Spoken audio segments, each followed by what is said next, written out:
পূজা, তোমার ফোন এসছে। কে করেছে? Unknown number. রিসিভ করে দেখো, মনে হয় আমার পার্সেল এসেছে। হ্যালো হ্যালো পূজা, হ্যালো, কে বলছেন? এই নাম্বারটা কার?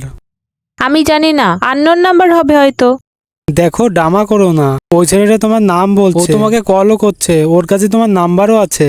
সত্যি করে বলো একে। আমি বুঝতে পেরেছি আমার পিছনে কিছু চলছে, বেশি চালাকি করো না। যদি ভালো চাও তাহলে এখনই সত্যি কথা বলো। রোহান, তুমি ভুল ভাবছো। এরকম কিছুই না, হতে পারে আমার কলেজের কোনো ফ্রেন্ড আমার সাথে প্রাঙ্ক করছে। তুমি যেটা ভাবছো সেরকম নয়। এখন আমি অফিস যাচ্ছি, এসে কথা বলছি। একবার শুধু জানতে পারি যে ওটা কে। কিরে রোহান, তোকে কল করছিলাম, কলেই পাচ্ছিলাম না, তাই তোর কেবিনে চলে আসলাম।